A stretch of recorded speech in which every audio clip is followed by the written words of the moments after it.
तुमचे चरण देखलिया. भगवंताशी बातचीत केली आहे, संवाद केला. जीवनामध्ये कधी कधी देवाशी बोललं पाहिजे माणसानं. जगाशी भरपूर बोललो, जगानं भांडवल केलं. एक गोष्ट लक्षात ठेवा, आपलं दुःख समाजाला सांगण्याऐवजी परमात्म्याला दाखवावं. कारण का, जग रडून ऐकतं आणि हसून आपला तमाशा करतं. परमात्मा ऐकतो आणि त्याच्यातून मार्गदर्शन आपल्याला करतो, म्हणून त्याच्या समोर बसायचं असतं. जगदवंदनीय महाराज त्याच्या समोर आहेत देवाच्या. ए पांडुरंगा ऐक ना, संवाद साधलायत, बोलले आहेत. देवा सगळा शिनभाग गेला बघ आता, अवघा झाला आनंद. तुझ्या चरणासाठी मी रात्रंदिवस प्रयत्न करत होतो. एवढा अट्टहास हा अनुभव आहे. देवाचा अनुभव देवालाच सांगावा. जीवनामध्ये काही गोष्टी अशा आहेत की त्या लोकांना सांगता येत नाही. काही गोष्टी अशा आहेत माहीत नाही पण लोकांना सांगाव्या लागतात. काही गोष्टी अशा आहेत त्या कधीच लोकांना सांगू नये, आणि काही गोष्टी अशा आहेत की त्या लोकांना सांगितल्याशिवाय राहू नये. त्या अनुभवाच्या बाबतीतल्या आहेत. वर्णन असं आहे, दवाखान्यामध्ये गेल्यानंतर डॉक्टर गोळ्या देतो. डॉक्टरांनी गोळ्या दिल्या. चला रविदादाचं पोट दुखू नये, पण दुखलं. डॉक्टर म्हणले गोळ्या घ्या. कधी घ्या? सकाळी एक घ्या, दुपारी एक घ्या. तुम्ही एवढे हसू नका, खरंच दुखन त्यांचं पोट. संध्याकाळी एक घ्या. सर माझं पोट राहील का? हो राहील. सरांनी सांगितलं 100% राहील. बरं सरळ पेशंट असलं तर निघून येईल तुमच्यासारखंच. पण काही काही आगाऊ असता. ते डॉक्टरला विचारतात तुम्ही खाल्ली का? पण तुम्ही खाल्ली नाही तर आम्हाला का सांगता? डॉक्टरांनी ती खाल्ली नाही, डॉक्टरांना त्या गोळीचा अनुभव नाही, पण ते 100% सांगतात. अनुभव नाही पण तरी सुद्धा सांगावं लागतं डॉक्टरांनी दिलेल्या गोळ्या. काही गोष्टी अशा आहेत अनुभव आहे पण सांगता येत नाही. घर गृहस्थीमध्ये काही भानगडी होतात, भांडणं होतात. कधी कधी नवरा बायकोची धरपकड होते. जास्त ह्या गोष्टी लव्ह मॅरेज मध्ये होतात. आता तशी तर काही बसलेली इथं दिसत नाही बुवा, तशी बसलेली नाही दिसत. काही काही मागे बसलेत. पुढे उठून या, सरळ इकडे समोर या. मध्ये एवढा गॅप कशासाठी ठेवला? मागचे उठा उठा उठा, भजन गईस परत. पुढे या, पुढे या, उठा.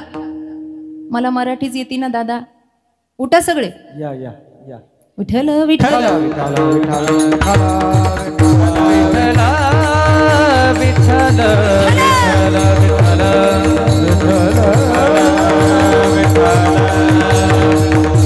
ऐका, घरामध्ये अनेक वाद होतात, विवाद होतात. मग ते प्रेमाची भांडणं असो की भांडणाची भांडणं असो, काही होतं. मग कधी कधी ही मार खाते तर कधी कधी हा मार खातो. होतं का असं? आता सांगायचंच नाही ना, झाकडी मूठ 1.25 लाखाची आहे. असं आहे,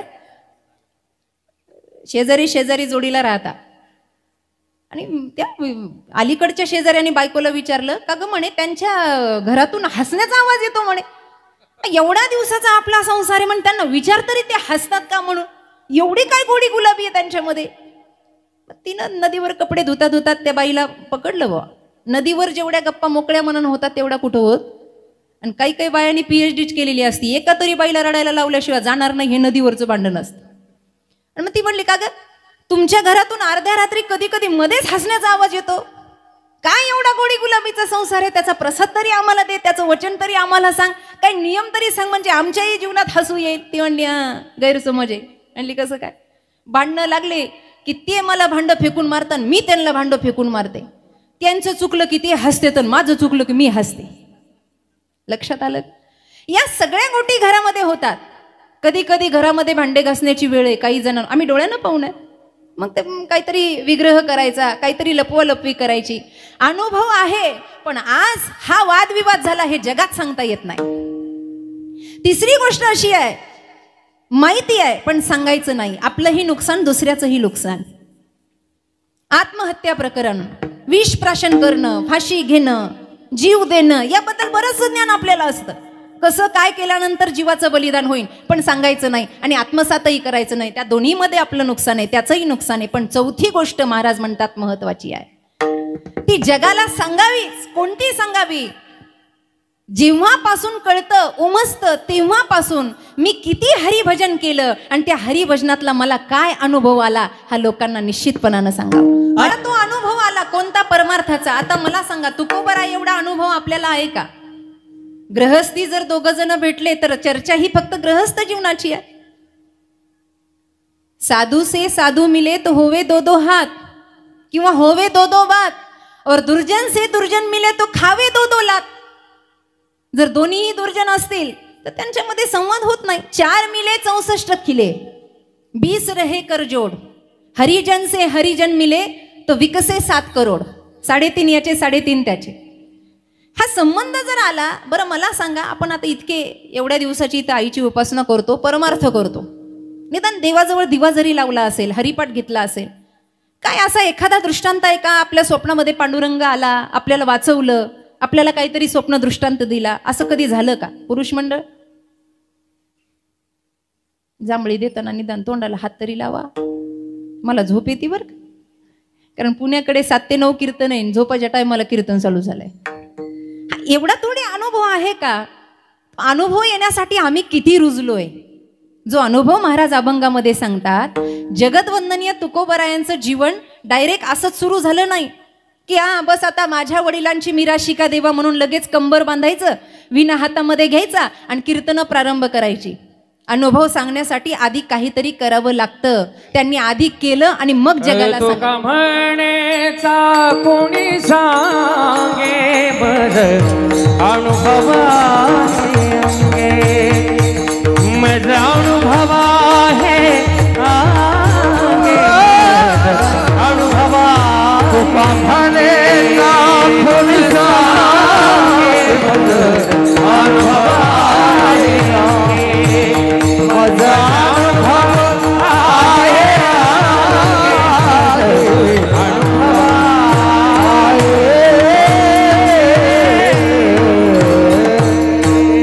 आधी केले मग सांगितले. तुका म्हणे चाखुणी सांगे. माझा अनुभव आहे, आधी चाखून पाहिलं. चाखून म्हणून शबरी मातेच्या बाबतीमध्ये लोक म्हणतात, हे खरं आहे का? एका जणांनी मला विचारलं, खरंच का हो शबरी मातेची उष्टी बोरं रामचंद्राने खाल्ली का? मी म्हणलं मी नव्हते व तिथं, मी असते तर सांगितलं असतं तुम्हाला. हे प्रमाण आहे आपल्याकडे. बोरे खाये, पण ती बोरं कशी खाल्ली? चाखुणी आणली बोरे. तुझी भक्ती कशी आहे, तुझं प्रेम कसं आहे, ते चाखून पाहिलं, ते केलं, तेव्हा रामप्रभू आले. अनुभव आहे. जगतवंदनीय तुकोबराय लगेच कीर्तन करतात असं होत नाही. ज्या वेळेला माघ शुद्ध दशमी पाहुणी गुरुवार केला अंगीकार तुका, तेव्हा सचेत झाले, सावध झाले. अगोदर होतेच, पण तेव्हा जरा 100% सावध झाले. आणि सावध झाल्यानंतर महाराजांनी काय केलं? मग लगेच दुसऱ्यांचे गाथे आणले, मग लगेच दुसऱ्यांच्या कीर्तनाला जाऊन बसले, मग त्यांच्या कीर्तनातून अर्धे निम्मे टिपणं काढले तुकाराम महाराजांनी. असं आपल्याला वाटतं, असं केलेलं नाही. तुकाराम महाराज काय करतात? मंदिरामध्ये जातात. माझा विठ्ठल जळीस्थळी भरला, खरंच भरलाय का याचा अनुभव घेतात. त्या मंदिरांमध्ये भजन चालू करतात. हे तुकाराम महाराजांचं जीवन आहे. परमार्थ कसा करावा तुकाराम महाराजांच्या चरित्रापासून शिकता येतं. गावातली जी पंचक्रोशीतली मंदिरं पडलेली होती ना, ती मंदिरं सर्वप्रथम बांधण्याचं काम तुकाराम महाराजांनी केलं. आणि ते कसं केलं? लोकांना बोलून, गोडी गुलाबीने एकत्र करून, अरे बाबा हे केलं ना पुण्य होतं असं चांगलं सांगून सगळी मंदिरं बांधण्याचं काम केलं. जीर्णोद्धार केला मंदिराचा. मंदिरावर कळस बसवले, मंदिरातल्या मूर्तीची स्थापना कशी करायची, प्राणप्रतिष्ठा कशी करायची महाराजांनी सांगितलं. मग महाराज पुराणामध्ये डोकावून पाहतात, महाराज गीता वाचतात, रामायण वाचतात, महाराज श्रीमद भागवत महापुराण वाचतात. त्याच्यातून पुराणाचे काही उदाहरणं गोळा करतात. माझ्याकडे लक्ष द्या, उगाच कीर्तन नाही बरं, काही पुराण गोळा करतात. मग काही संतांचे चरित्र वाचतात. विठ्ठल विठ्ठल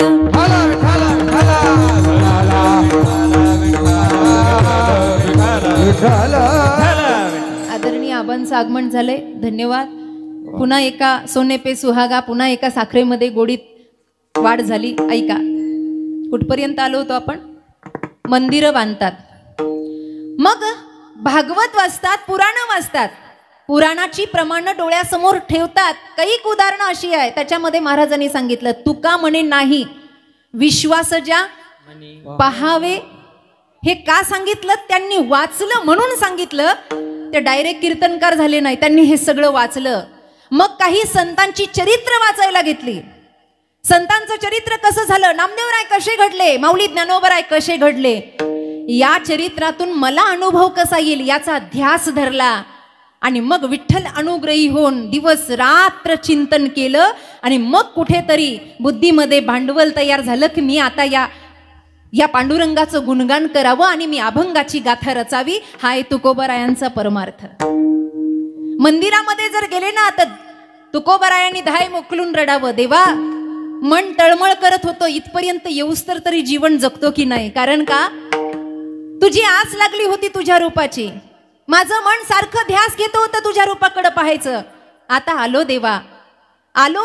आणि सर्वात महत्वाचं जे आहे, ज्याचा अनुग्रह साधकावर व्हावा, ते चरण तुझे पाहिले देवा. अभंगाचं प्रथम. आता कोठे धावे मन, आता कोठे धावे मन, आता कोठे धावे मन, आता कोठे धावे मन, आता कोठे धावे मन, आता कोठे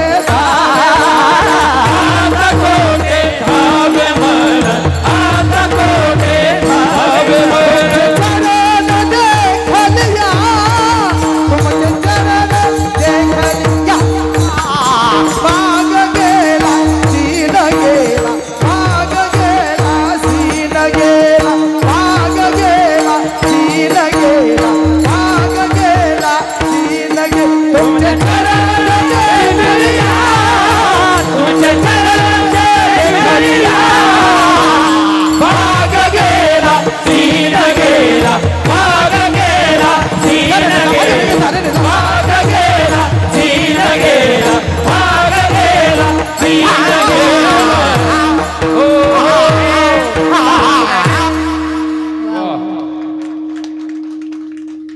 आता कोठे धावे म्हण, हे असं म्हणलं की भागशीन जाणारच ना बाबा.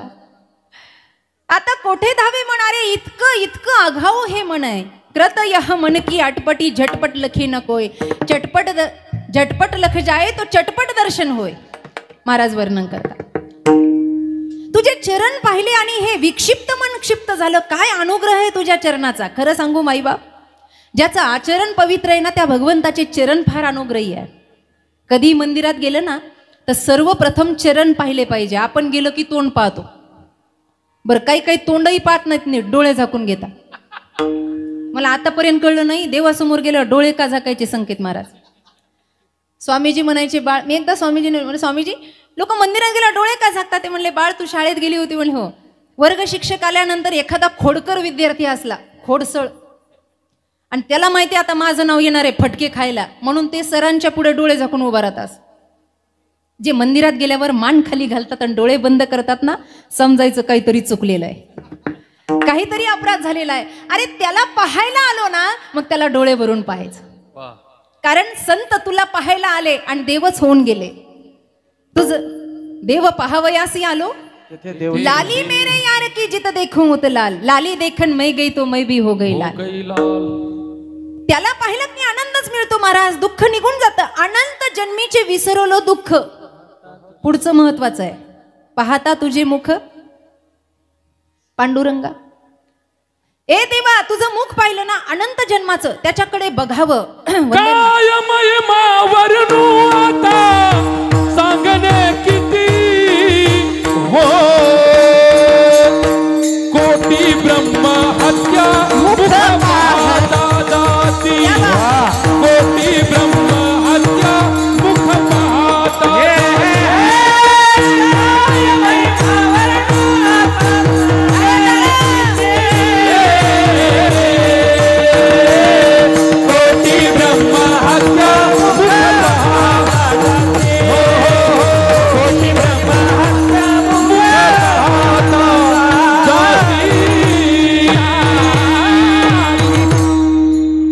मुखाबद्दलचं वर्णन किती गोड आहे. कोटी ब्रह्म हत्या मुख पाहता जाती. तुझं जीव ओवळून टाकावा. एक प्रसंग आहे रामचरित्र मानस मधला. ज्या वेळेला सर्वप्रथम वाटिकेमध्ये माई जानकींनी प्रभू रामचंद्रांना पाहिलं, थोडंसं त्या सिद्धांताकडे जवळ पाहिलं, आणि पाहिल्याबरोबर त्यांनी डोळे बंद करून घेतले. बंद करून घेतले. भैया लक्ष्मणजी विचारता, दादा, त्यांनी सांगितलं तात जनक तनया यह सोयी. धनुष्य यज्ञचे ही कारण होई. ही तीच आहे जिच्यासाठी धनुष्य यज्ञ होतोय. पण दादा म्हणे तुम्ही इतके विचित्र दिसता का त्यांनी तुम्हाला पाहिलं डोळे बंद करून घेतले. लक्ष्मण म्हणे तूच विचार. आता तू धीरच आहे, धीराला अधिकार असतो चेष्टा मस्करी करायचा, भावी धीर आहे ना, मग विचार. मग मनोमन हृदयाची तार जोडलेली होती. कुणाला बोलणं कळालं नाही, पण मनातला इशारा केला आणि भैया लक्ष्मणाने प्रश्न विचारला. मा ओरी मैया, आई, वहिनी साहेब, मला एक कळलं नाही, तुम्ही दादाला पाहिलं, माझा दादा इतका भयानक दिसतो का की तुम्ही पाहिलं डोळे बंद केले. बर तुम्ही डोळे बंद केले, माझ्याकडे तरी पाहायचं, मी तुमचा लाडका आहे लक्ष्मण, तुम्ही डोळे बंद का केले. त्यावेळेला गोस्वामी तुलसीदासांचं उत्तर आहे सीतेच्या प्रमाणामध्ये. ते म्हणतात माताश्रींनी प्रभू रामचंद्रांना पाहिल्यावर डोळे बंद यासाठी केले की ती म्हणते लक्ष्मणा एकदा रामाला पाहिलं की जगात पुन्हा पाहण्यासारखं काही राहत नाही, म्हणून डोळे बंद केले. तुझ पाहता सामोरी दृष्टी न फिरे माघारी, दृष्टी न फिरे माघारी, दृष्टी न फिरे माघारी. तुझ पाहता सामोरी दृष्टी न फिरे माघारी, दृष्टी न फिरे माघारी, दृष्टी न फिरे माघारी. मुखकमलाचा एवढा महिमा आहे, चरणाचा किती असेल. संत चरण रज, आपण संतांच्या चरण रजाचा महिमा ऐकला, पण भगवंताचे चरण सुद्धा तितकेच महत्वाचे. का? भगवंताचं आचरण हे सत्वशील आहे, त्यातून प्रसाद घेता येतो, त्यातून अनुग्रह होतो. महाराज म्हणतात आता कोठे धावे मन. देवा एक तर या मनाबद्दल बोलूच नाही, खरंच बोलू नाही, हे इतकं आगाऊ आहे. नाथ महाराजांनी सांगितलं हे मन चंचल आहे. माऊली ज्ञानोबराय म्हणतात हे मन चपळ आहे. हे चंचलही आहे आणि चपळही आहे. किती आहे? एका सेकंदात कुठे पोहोचन सांगता येत नाही. मन ओटाय ओटाय उभ्या पिकातले डोळे, मन ओटाय ओटाय उभ्या पिकातले डोळे, किती हाकला हाकला फिरी येते पिकावर, किती हाकला हाकला फिरी येते पिकावर, किती हाकला हाकला फिरी येते पिकावर, हाकला हाकला फिरी येते पिकावर. मनीचा हरी जात न्यारी रे तंत्र, मनीचा हरी जात न्यारी रे तंत्र. अरे इतू चाप भरा त्याने उतारे मंतर, मन ओढाय उभ्या पिकातले डोळे, मन ओढाय ओढाय उभ्या पिकातले डोळे, किती हाकला हाकला फिरी येते पिकावर, किती हाकला हाकला फिरी येते पिकावर, फिरी येते पिकावर, फिरी येते पिकावर. मन चंचल चपळे, मन चंचल चपळे, मन चंचल जाता येता न लगे वेळा, लगे बेरा, लगे बेरा. मन चंचल चपळे, मन चंचल चपळे, मन चंचल चपळे, चपळे, चंचल चपळे. तुकाराम महाराजांनी मनाच्या दोन्ही अवस्था आणि व्यवस्था एकत्र केल्या. वा छान. वाजवायच्यात असतील तर जोरात वाजवा, कुचक्या कशाला वाजव. ए महिला मंडळ, भगव्या साड्या घालून आल्या बाई. आज आज ऑरेंज कलर आहे ना. जेवढ्याच्या बायकांनी भगव्या घातल्या सगळ्यांनी गाडीत बसायचं आणि आळंदीला यायचं. जमन का? एकदा जोरदार टाळ्या होऊ द्या माझ्या भावंडांसाठी, जोरदार. तुकाराम महाराज मनाचा गुण आणि अवगुण सांगतात. चपळता हा गुण आहे, पण चंचलता हा अवगुण आहे. आणि जगतवंदनीय तुकोबरायांनी दोघांना एकत्र केलं. जाता येता न लगे वेळ. एखाद्या ठिकाणी आपण जाऊ न जाऊ, पण मनामध्ये विचार केला की तिथपर्यंत पोहोचलंच. काही काही ठिकाणी मन एकाग्र करायचे वर्ग चालू झालेत आता, त्याला क्लब असं म्हणतात. काही ठिकाणी क्लब चालू झाले, मग तिथे नाचायला लावता, गायला लावता, ध्यान करायला लावता. ते ध्यानधारणा केंद्र असं म्हणत नाही जास्त सुशिक्षित लोक, क्लब म्हणतात क्लब. आणि मग ते क्लबच्या जागेवर क्लबचीच अवस्था होते. ते तेवढ्याच पुरतं 4 भिंतीत असतं, पुन्हा ते वाढत नाही. ते तितक्या पुरतं, तिथून पुन्हा बाहेर गेलं. मला तर वाटतं क्लब म्हणा, केंद्र म्हणा, स्मशानभूमीसारखी जागा दुसरीकडे कुठेच नाही मन एकाग्र व्हायची. एकमेव जागा तिथं मन एक. तिथंच सगळं कळतंय ना बाबा, सगळी वाट लागणार आहे, कशाला आपलं मी माझं माझं करत बसायचं. असं आहे मन चंचल चपळ, जाता येता न लगे वेळ. मनाची अवस्था विकट आहे. एकदा एक राजा पर्यटनासाठी निघाला आणि प्रवास करता करता करता, आता पूर्वीचे राजे महाराजे, प्रवास करता करता त्याला एक बकरी दिसली. आणि बकरी दिसल्यानंतर त्याच्या मनामध्ये विचार आला. तो खाली उतरला, 2 तास त्या बकरीच्या अवतीभोवतीच फिरत राहिला. आणि मग त्याने निदर्शन केलं की किती चरते बरं ही, किती चरते, हिचं पोट भरत नाही का? जसं एकादशीच्या आदल्या दिवशी आपण चरतो. आमच्या मराठवाड्यात एक म्हण आहे, गाढवावाणी चर पण एकादशी धर. एकादशीच्या दुसऱ्या दिवशी आपण चरतो, आपल्याला कोणी थांबवत नाही. किती चरती बरं ही, किती चरती. राजा नुसता बकरीच्या चरण्याकडे बघत नव्हता, तो तत्वज्ञानी होता. साधू संतांच्या संगतीत बसायचा. आणि कुठेतरी त्यांनी ऐकलं होतं की मन बकरीसारखं आहे. आपल्या मनाला भरपूर उपाधी लावलेल्या आहेत. मन मरकटासारखं आहे. मरकटस्य सुरापानम, माकडा इतकं मन चंचळ आहे म्हणे. माकड आधीच चंचळ, त्याच्यामध्ये त्याला दारू पाजली. सुरापानम, किती शांत बसलं असेल. हो म्हणतात काय, किती उड्या मारत असेल. आणि त्याच्यामध्ये त्याला विंचवानं दंश मारावा, मग तर किती गोड वाटलं असेल अण्णा त्याला. आणि त्याच्या मानगुटीवर भूत बसावं, किती गोड. एवढं सगळं झाल्यावर माकडाचं पिलू जसं शांत बसणार नाही, तसं माणसाचं मन शांत बसणार नाही, इतकं चंचल आहे. राजानं विचार केला, या बकरीसारखंच तर आपलं मन आहे. ही एवढी खाते तरी हिचं पोट भरत नाही, आपण एवढं उपभोगतो तरी आपलं पोट भरत नाही. काय आहे याच्यावर औषध, काय आहे औषध? तो घरी राजवाड्यामध्ये आला आणि त्यानं प्रधानाला बोलून घेतलं. म्हणला, प्रधानजी, आता पुढे येणारा एखादा सोहळा कोणता आहे? तो म्हणला, तुमचं अभिष्ट चिंतन. म्हणले, मग ठीक आहे, माझ्या अभिष्ट चिंतनाच्या निमित्तानं घोषणा करा. एकानं बकरी आणायची, दुसऱ्यानं ती घेऊन जायची, तीच बकरी. ते बकरीनं दिवसभर चरून आणायचं. सई सांजाच्या वेळेला बकरी दरबारामध्ये हजर करायची आणि बकरीच्या समोर लुसलुसीत चारा टाकायचा, हिरवं हिरवं गवत टाकायचं.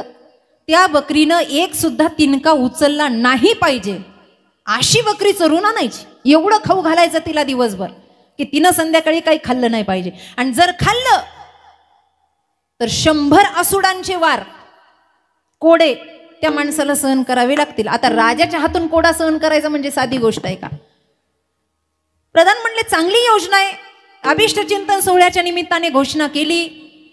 गावागावात बातमी पोहोचली. बापाच्या जीवावर रिकामे बसणारी पोरं होती. ते म्हणले, चांगला पैसे कमवण्याचा धंदा आहे. राजा जर प्रसन्न झाला तर 10,000 सोन्याच्या मोहरा तरी देईन ना, आशा फेकून सहज. राजाला प्रसन्न करणं. भावेन देव कलया नरेंद्र, धनेन कांता कपटेचे शत्रू. हा, कला पाहिजे माणसाच्या अंगामध्ये. कला असली की आपल्या पंचक्रोशीतला राजा आपल्यावर प्रसन्न होतो. त्यानं सांगितलं. मुलं एकत्र झाली, एकेकाने नंबर लावला. ती बकरी न्यायची, रानावनामध्ये चरून आणायची. सई सांजाची वेळ झाली की बकरी दरबारामध्ये हजर करायची. मग राजानं तो लसलसीत चारा पाणी त्याच्या समोर ठेवायचा, कोडा हातामध्ये ठेवायचा, असा झटकवायचा. बकरीनं राजाकडे पाहायचं. राजाला वाटायचं बस आता पोटभर चरली बरं का. पण काही निमिषामध्ये, निमिष म्हणजे काय, पापणी लावण्याला निमिष म्हणतात, काही सेकंदामध्ये ती बकरी त्या चाऱ्याकडे यायची आणि तो चारा खायची. आतापर्यंत 100 ते 150 तरुणांनी मार खाल्ला. मग वडीलधारे म्हणले, आपला अनुभव आपण वेगळ्या पद्धतीनं चोरून बघू. मग काहींनी थोडी चरवायची, थोडी पाणी पाजायचं. प्रत्येकाचा वेगवेगळा अनुभव आहे. मग वयस्कर माणसांना सुद्धा राजाने सोडलं नाही. नियम तो नियम, त्यांनाही मार खावा लागला. मग स्त्रिया आल्या, राणी बसली कोडा घेऊन. एवढं झाल्यानंतर सगळ्या गावानं मार खाल्ला, पण साधी बकरी कुणी चारू शकत नाही. पंचकृषीतून एक निरपेक्ष, निष्कपट, निरंकारी एक साधू महात्मा आले. आणि साधू महात्मा आल्यानंतर ते म्हणले, राजा, तुझ्या या बकरीला मी चारून आणतो म्हणे. ते दोर हातामध्ये घेतला आणि बकरीला वनाच्या दिशेने घेऊन गेले. पण साधू एवढे चतुर होते, त्यांनी जाता जाताच बोराटीची काडी हातामध्ये घेतली होती. बोरीची ती काठी असते ना, त्याला सगळीकडून फुलं लागलेले असतात. हो म्हणले, काय काय जेवण जास्त झालंय वाटत, काटे लागलेले असतात. काटे लागलेले. ती बकरी अशी हिरव्या चाऱ्याकडे गेली की त्या साधूने तिच्या तोंडावर असा फटका मारायचा. हा, एवढा जोरात मारायचा. मग ती ते चारा खात नव्हती. बर, पशु सुद्धा असे आहेत, 2-3 वेळेला प्रक्रिया झाली ना तर जनावराला सुद्धा कळतं अपवाद माणसं आहेत काही काही. काही काही वेळेला 3-4 वेळेला प्रक्रिया झाली ना तर जनावर सुद्धा सावध होता. पण अपवाद माणसं आहेत काही काही, त्यांच्यापेक्षा दगड बरे महाराज म्हणतात, ते कधी सुधरत नाही. त्याहून दगडे बरे देव, त्याहून दगडे बरे देव, त्याहून दगडे बरे देवा, अरे त्याहून दगडे बरे देवा. तुका मन ऐसी बुद्धी जाती जरा, आईची बुद्धी जाती त्याहून दगडे बरे देवा, त्याहून दगडे बरे देवा, देवा.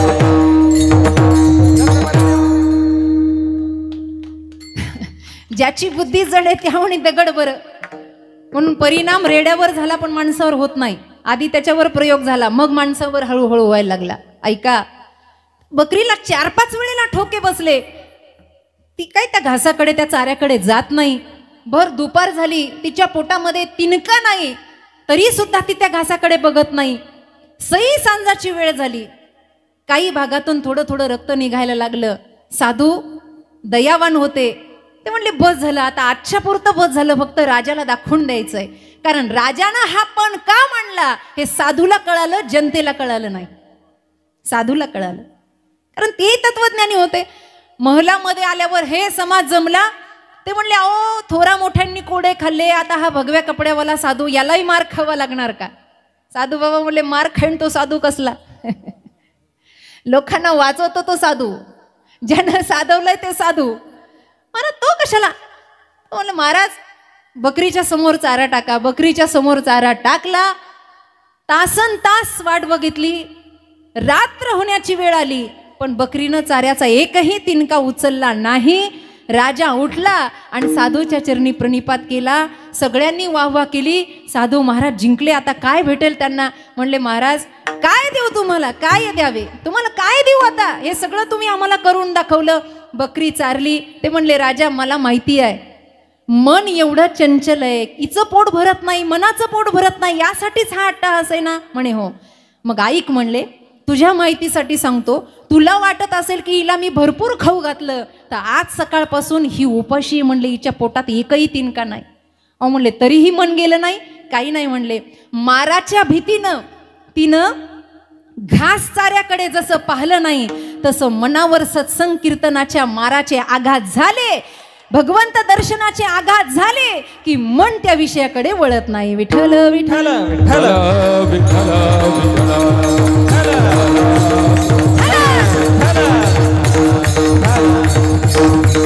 हे देवा, तुझ्या चरणाचा अनुराग झाला आणि माझं क्षिप्त मन झालं. आता हे मन कुठेही धावणार नाही. देवा, फार विकृती आहे या मनाची. या मनामुळे मोठ्या मोठ्यांची नावं खराब झाली. कुणाची? इंद्रा पडली भदे, चंद्र झाला काळा, नारद चुकला चाळा. नारदाचं ए धडक मारली शंकरा, केला ब्रह्म्याचा मातेरा, मारली शंकरा, केला ब्रह्म्याचा मातेरा.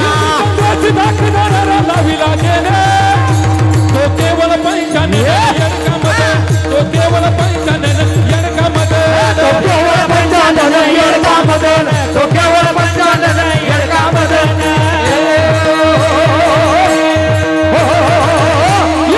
चंद्र को क्या क्या भया सबको मालूम है, चंद्र को क्या क्या भया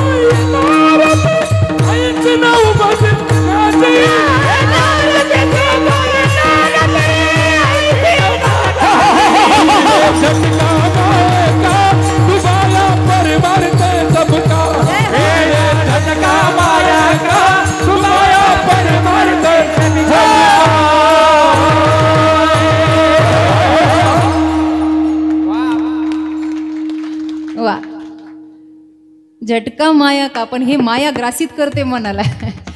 आणि नारदजींचं चांगलं चाललं होतं, पण उगाच लग्न करायचं मनामध्ये आलं. मन, हे मन इतकं आगाऊ आहे, मना एवढा आगाऊ कोणी नाही महाराज.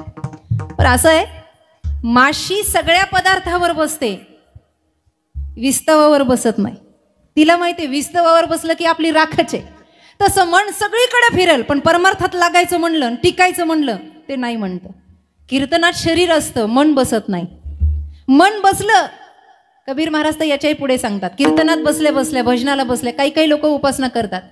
आता 9 दाराचे 9 रात्र आहेत. 9 दरवाजे दसरी खिडकी बाजे अनुहात ढोल, तुझे रे राम मिले अनमोल, कबीर महाराज म्हणतात. 9 दरवाजे आहेत आपले. या 9 दरवाजातून कधी कोणत्या वेळेला प्राण निघून जाईल सांगता येत नाही. त्या 9 एक दरवाजाचं एक रात्र. आता हे स्मरण करत असताना आपण उपासनेला बसता. मग उपासनेला बसताना आपल्याला कधी मध्ये असं वाटतं आपली मांडी मोडावी, आपण उठून जावं, आपण काहीतरी खावं. मन तिथे लागत नाही. महाराज म्हणतात, मन गया तो जाने दे, मत जाने दे शरीर. कथा कीर्तनात बसलं, मन गेलं, जाऊ द्या. त्या मनाला म्हणा, ए मना, जास्त नाक घेऊन फिरू नको. तू स्त्रियातही जायच्या लायकीचं नाही, पुरुषातही जायच्या लायकीचं नाही. कारण व्याकरणाच्या दृष्टीने मन हे नपुसक लिंगी आहे. तुला कुठे जायला तोंड नाही, कुठे फिरणार आहेस?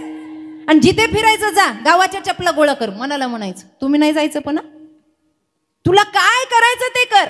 मन गया तो जाने दे, मत जाने दे शरीर. शरीरानं उठायचं नाही. मग परिणाम असा होतो, मनाच्या संगतीला जर शरीर नसेल तर मन कितीही फिरलं पुन्हा भजनात शरीरातच येऊन बसतं. हा फायदा आहे, हा फायदा आहे. महाराज म्हणतात, आता मन लागलं माझं, इतकं मन लागलं, आता ते रमणीय झालं देवा. ऐक ना देवा, आणि तुला सांगू का, अनंत जन्मीचं दुःख गेलं, माझा शिनभाग गेला, अभंगाचं दुसरं जन्म. भाग गेला, शिन गेला, भाग गेला, शिन गेला, भाग गेला, शिन गेला, भाग गेला, शिन गेला, अवघा झाला से आनंद, अवघा झाला से आनंद, भाग गेला, शिन गेला, भाग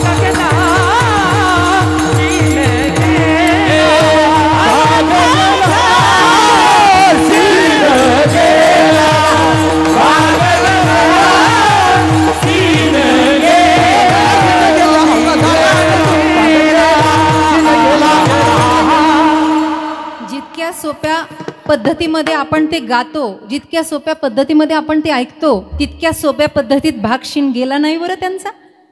ते असं नाही झालं की एकदा चरण पाहिलं आणि भागही गेला आणि शिन गेला, असं नाही झालं. बेटी लागे जीवा लागलीसे असं, पाहे रात्रंदिस वाट तुझी. हे जे आहे ना, इथून सुरुवात झाली आहे तुकाराम महाराजांची.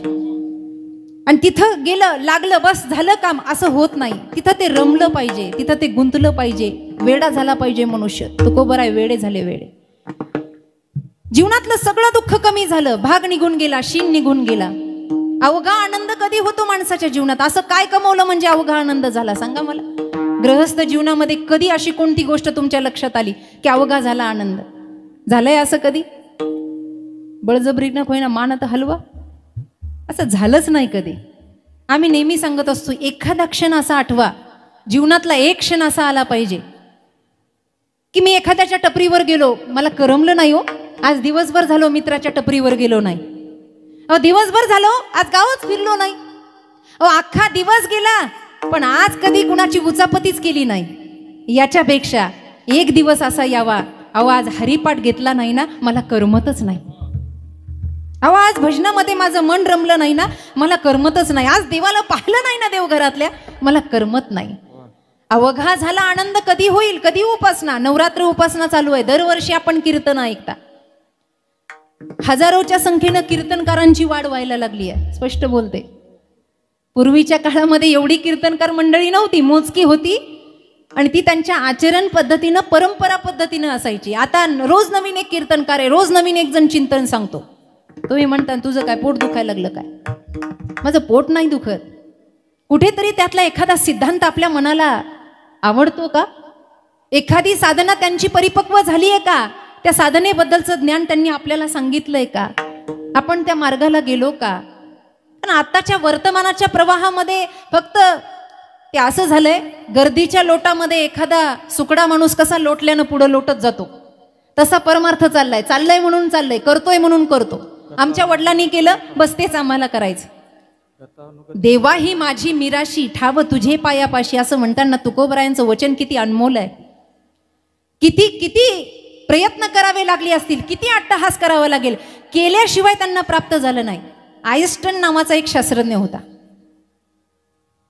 व्याख्यानं द्यायचा, विज्ञानाची त्याची प्रयोगशाळा होती आणि प्रयोगशाळेमध्ये वेगवेगळे प्रयोग करून झालेले होते. हजारोच्या संख्येने महाराज त्याचे विद्यार्थीगण होते आणि गावागावामध्ये रिकाम्या वेळेमध्ये तो व्याख्यान द्यायला जायचा.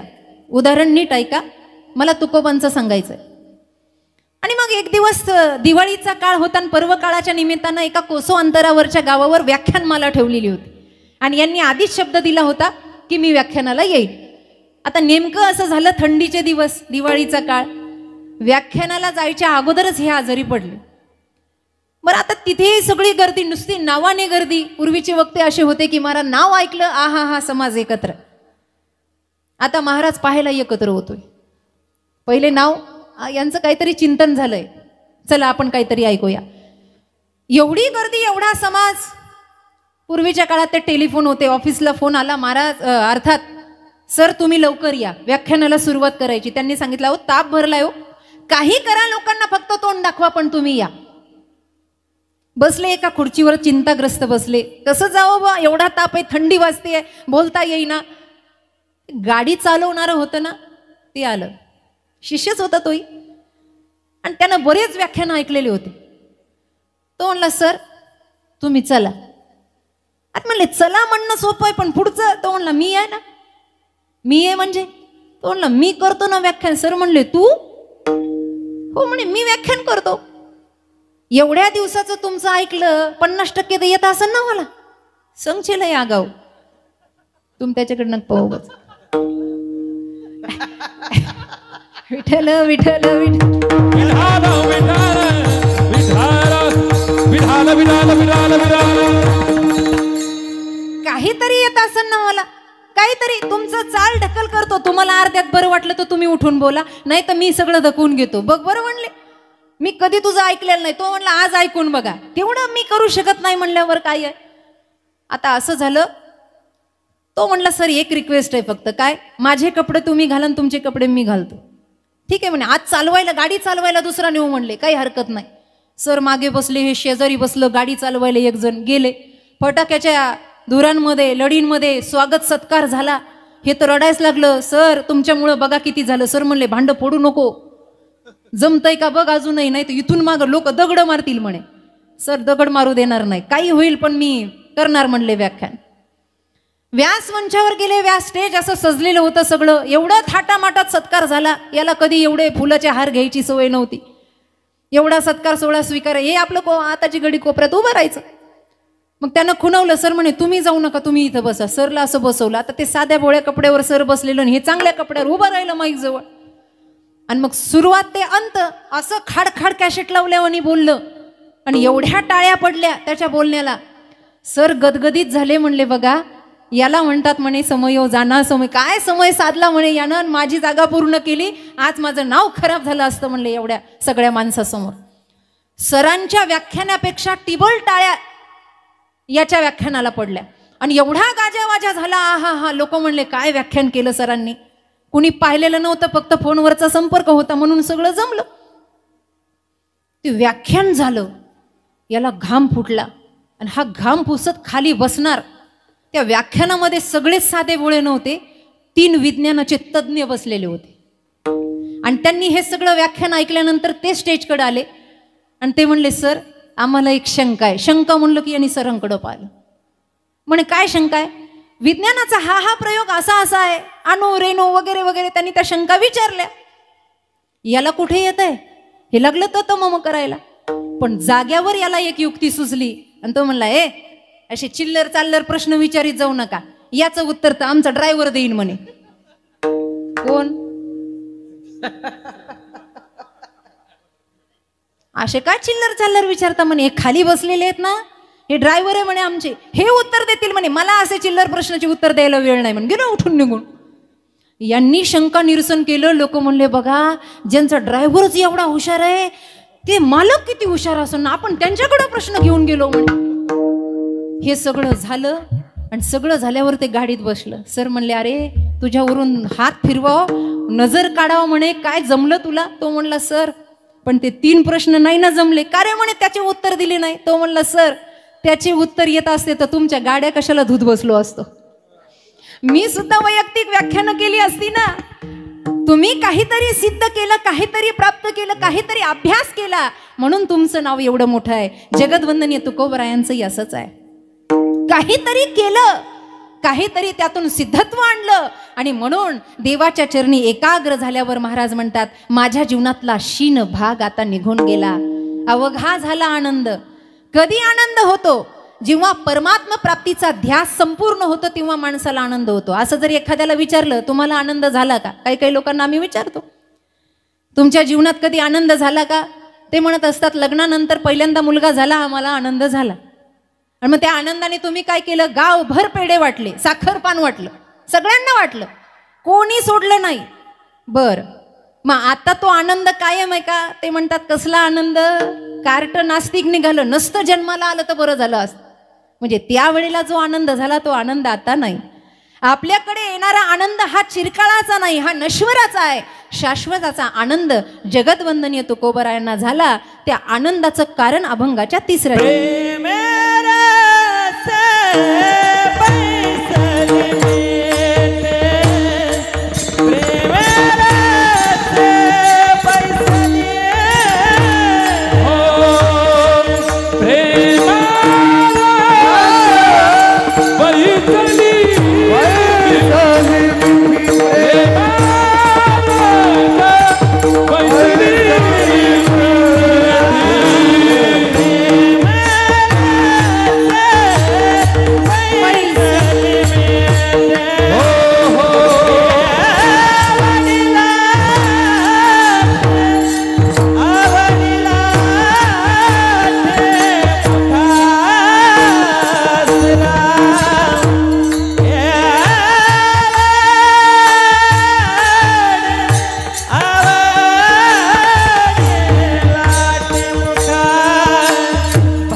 प्रेमरसे वैसली मिठी. भगवंताच्या चरणी आलिंगन दिलं पण ते प्रेम भावानं दिलं. परमार्थाची खरी सुरुवात ही प्रेमानं आहे. नाथ महाराजांचा अभंग आहे. या प्रेमाशिवाय भक्ती पूर्ण होत नाही. भक्ती प्रेमाविन ज्ञान नको. भक्ती प्रेम जर नसेल तर काही उपयोग नाही. आपल्यासारखं भजन केलं असतं तर कितीतरी दिवस. या भक्ती प्रेमामध्ये तुकोबरायांचा भागशीन घालण्यासाठी प्रेमाची मिठी बसली, प्रेमाचं समर्पण बसलं. जोपर्यंत प्रेमाचं समर्पण नाही तोपर्यंत हा भागशीन जात नाही. का सांगू? तुकोबरायांच्या जीवनातला काम गेला नव्हताच पण चला गेला. क्रोधही गेला, लोभही गेला. या तिघाविन शून्य झालं जीवन. ज्या वेळेला जगानं परीक्षा घेतली तेव्हा तुकोबरायांचा अनुभव जगाला यायला लागला.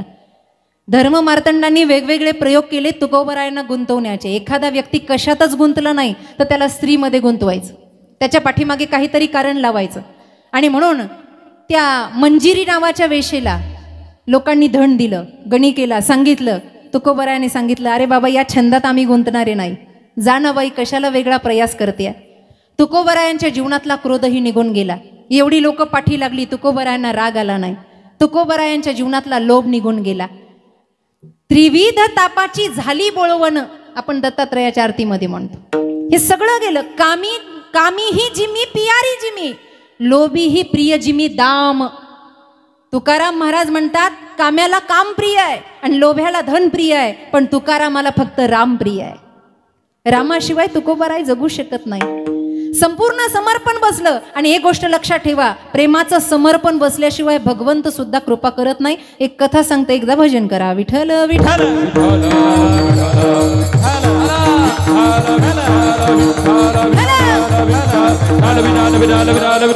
बऱ्याच वेळेला आपण रामायण महाभागवताचा आदर्श किंवा सिद्धांत घेत असतो. एक उदाहरण सांगते तुम्हाला, की देवतांच्या संगतीमध्ये यांचं असं झालं तर आपलं कसं होईल. नीट ऐका. वाली आणि सुग्रीवाचं युद्ध प्रसंग आहे. आणि सगळ्यांना माहिती आहे की सख्खे भाऊ आहेत, पक्के वैरी आहेत. त्या वालीच्या भीतीनं सुग्रीव निघून गेला. तो वाली इतका महाभयानक होता अण्णा, की त्या काळामध्ये हनुमानजीपेक्षा शक्तीमध्ये वाली मोठा होता.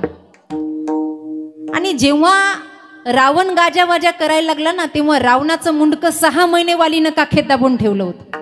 वाली मोठा होता. वालीची एक ललकार ऐकली आणि सुग्रीवानं गदा टाकली आणि धावत निघून गेला. बसला तर कुठे जाऊन बसला, ऋष्यमुख पर्वतावर. आता तिथे गेल्यावर सगळं वानर सैन्य होतं. सगळ्यांना असं वाटायचं की हे खऱ्या बाबतीमध्ये सत्य मार्गावर आहे, यांना मदत करावी, पण ताकद नव्हती वालीच्या समोर जायची. भगवान प्रभू रामचंद्र आले, भैया लक्ष्मण आले, मग अग्नी प्रगट केला. हनुमंतांनी त्यांची मैत्री करून दिली. मैत्री झाल्यानंतर प्रभू रामचंद्रांनी वचन घेतलं, तुझ्या दुःखामध्ये मी सहभागी, माझ्या दुःखात तू सहभागी, वगैरे वगैरे झालं. हा सुग्रीव फक्त एकच वाक्य म्हणायचा, मी तुमचाच आहे, तुम्ही फक्त माझं काम करा. आणि असं कोणी म्हणलं ना, मी तुमचाच आहे, लवकर विश्वास ठेवला नाही पाहिजे, निदान पंचवार्षिकलं तरी. मी तुमचाच आहे, मी तुमचाच आहे.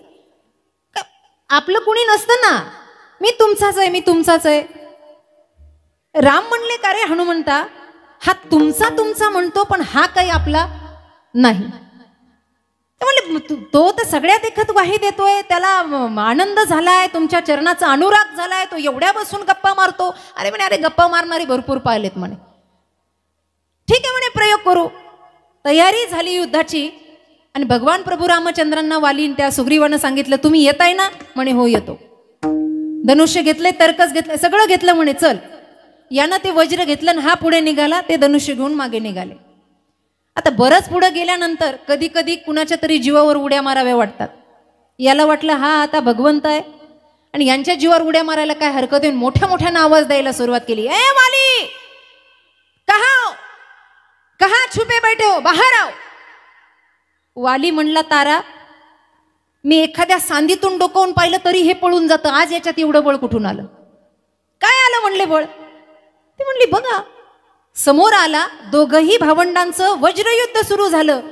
आणि त्या वालीनं त्या सुग्रीवाला एवढं मारलं, पहिला दणका बसला हनुवटीवर, दात पडली. आणि जेव्हा दात पडली तेव्हा याने मागं वळून पाहिलं तर राम म्हणायचे, आय मी आहे. झाडाच्या मागे राम येऊन उभे, ते म्हणायचे, मी आहे ना. तू मी आहे, पण या ना पुढे, मी मार खातोय. राम म्हणायचं, मी आहे. नुसतं मी आहे म्हणून चालतं का? यानं एवढा मार खाल्ला, शेवटी ते वज्र टाकलं आणि तिथून धूम ठोकली महाराज.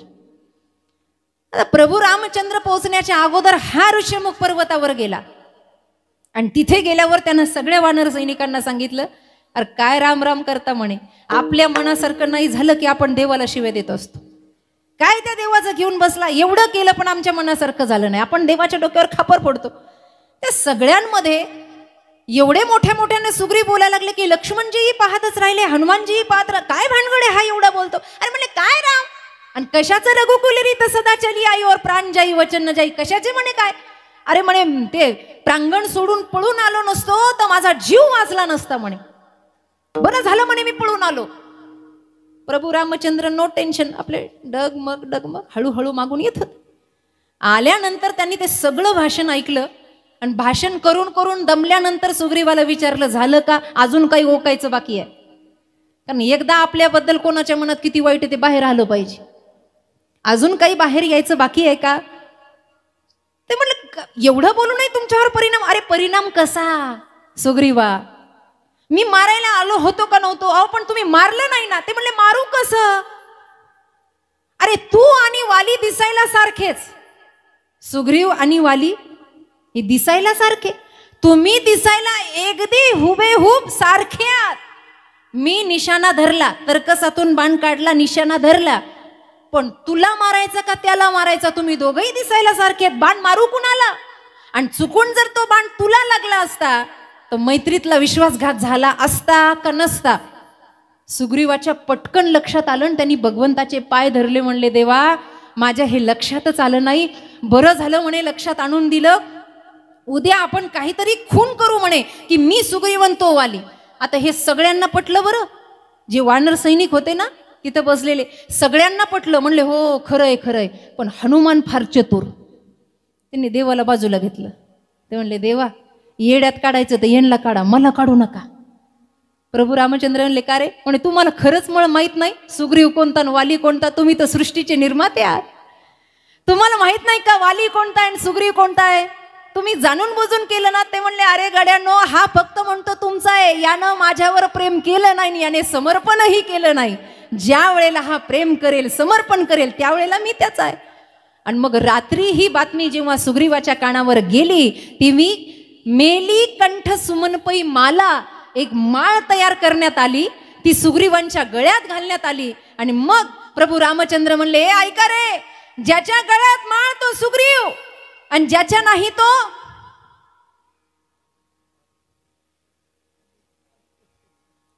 इथं बसलेल्यापैकी परीक्षा घेऊ ना.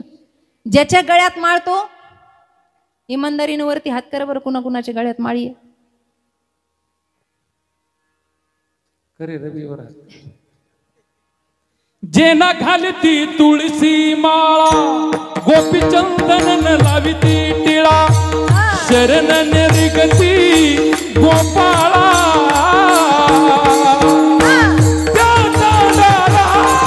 अनावे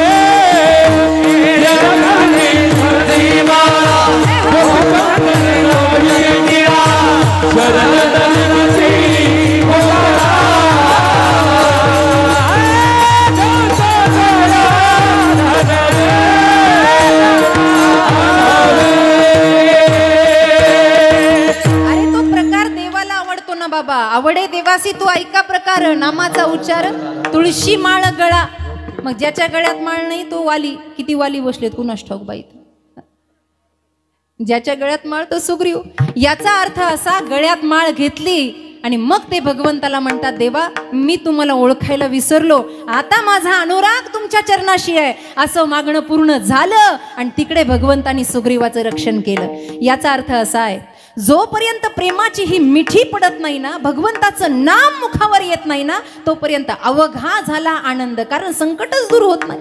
भजनामध्ये येणारी आदी व्याधी बाहेर जात नाही, उपाधी बाहेर जात नाही, आणि ती बाहेर गेल्याशिवाय मनाला विरळा आनंद होत नाही. तुकोबांना ज्या भजनामुळे आनंद झाला त्याचं स्मरण करू. विठोबा